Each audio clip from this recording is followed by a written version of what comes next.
Good evening, everyone. It's time for our Wednesday lesson.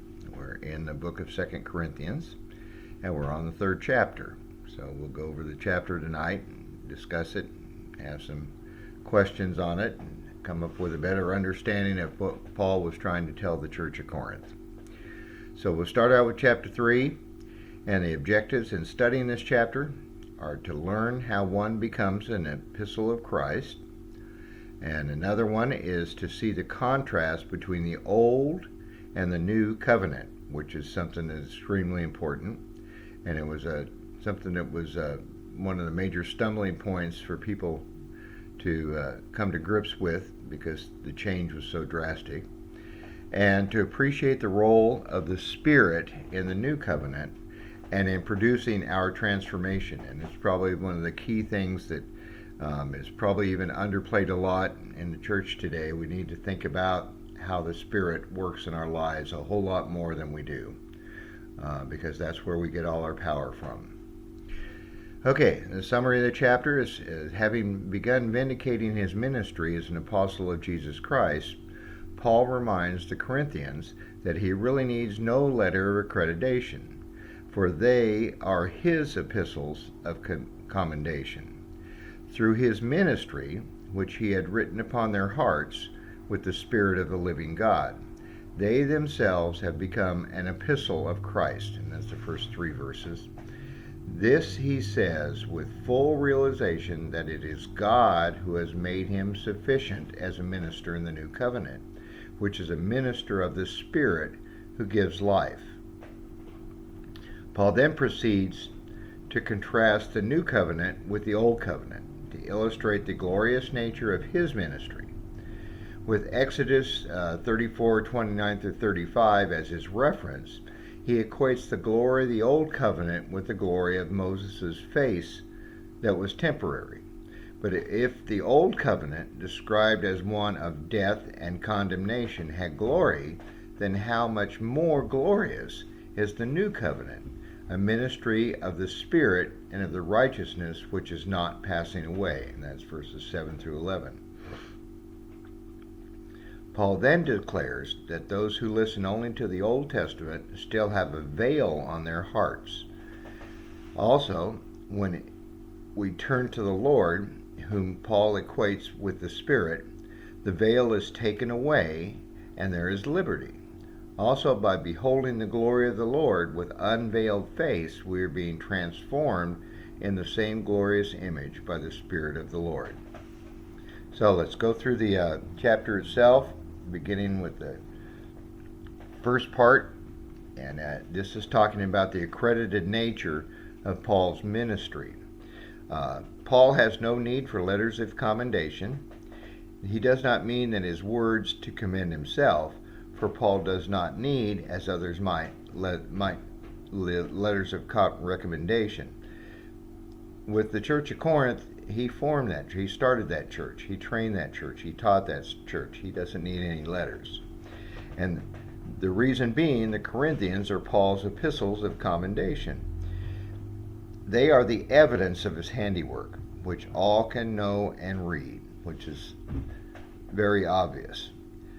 They are an epistle of Christ, upon whose hearts Paul has written with the Spirit of the living God. And that's verse 3. So, if you have a work like the Church of Corinth, you really don't need any letters of recommendation or commendation. Next, he talks about the glorious nature of Paul's ministry. And his trust and sufficiency is from God. His trust is not based on confidence in himself, but the confidence in Christ, with the sufficiency that God provides. God has made him sufficient as a minister in the new covenant, a covenant of the Spirit, not of the letter, a covenant that gives life, not death. And then the glory of the new covenant, in contrast with the old covenant, written and engraved on stones. The ministry of death versus the ministry of the Spirit. The ministry of condemnation versus the ministry of righteousness. That which is passing away versus that which will remain. In comparison to the lawgiver Moses in verses 12 through 16, he talks about with how much glorious nature of the new covenant. Paul could speak with great boldness. With the reading of Moses in the Old Testament, however, a veil remains on the heart, an illusion of the events in Exodus, and then with a veil on Moses' face, the children of God could not see that the glory of his face was fading. Israel's inability to see then is like our inability today unless they come to Christ. But when one turns to the Lord, the veil is removed, just as Moses did when he returned to the presence of the Lord. Now, in 17 and 18 is a summary explanation where Paul explains that the Lord of verse 16 is the Spirit of the Lord, which provides liberty. And when we, like Moses, are able to behold with unveiled face the glory of the Lord, the Spirit of the Lord transforms us into the same image.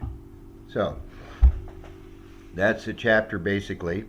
Let's look at some questions and answers that deal with this chapter. And as always, we start out with the main points of the chapter. And the first point is the credited nature of Paul's ministry. And the next one is the glorious nature of Paul's ministry. So, question number 2. Who is Paul's epistle of commendation? This is verses 1 and 2. The Corinthians themselves. Paul uses the church as proof that what he was doing was right. And he was very, very proud of the church at Corinth and very proud of how much they'd grown. Number 3, what writing instrument had Paul used to make the Corinthians an epistle of Christ? And upon what had he written? He used the Spirit of the living God and the tablets of flesh of the heart. So he wrote this on their hearts. It wasn't physical writing. It was in their hearts. It was what they felt and what they were living. Question number 4. Who made Paul sufficient as a minister in the new covenant? This is where he talks about it in verses 5 and 6, where his sufficiency comes from God. He doesn't give any credit to himself. He gives all the credit to God. Of what is the new covenant and what does it give? The new covenant is of the Spirit and it gives life, whereas the old covenant had to deal with condemnation and death. How is the old covenant described in verses 7 and 9? Remember, the ministry of death written and engraved on stones, and the ministry of condemnation and glorious. How is the new covenant described in verses 7 through 9? It's the ministry of the Spirit, it's the ministry of righteousness, and it's even more glorious than the original covenant. Question number 8. What is said of the glory, the old covenant, when compared with the glory of the new covenant? In comparison, the old covenant had no glory. And this is verses 10, compared to the glory that comes from the new covenant. Question number 9. How else are the old and new covenants described in verse 11? Well, the old covenant is that which was passing away, and the new covenant is that which remains. The old covenant is gone, the new covenant will remain till Jesus comes again. Question number 10. What remains on the heart when only the Old Testament is read? And this is verses 14 and 15, and he talks about a veil is left. In other words, you don't have the direct access. There's something between you and God, whereas with the new covenant, there is nothing between you and God. You can talk to God directly, and it's a much better covenant than they had. Sins were never forgiven with the old covenant. We have that opportunity to stand before God without sin because of the new covenant. Question number 12. In turning to the Lord, who is it that one is actually turning to, and what does one find? And he talks about in verse 17 where you're turning to the Spirit of the Lord. And what do you find? You find liberty. When you stop and think about that, we are freed from earthly bonds. when we no longer belong to the world and we belong to Christ. Question number 15. As we behold the glory of the Lord with an unveiled face, what happens?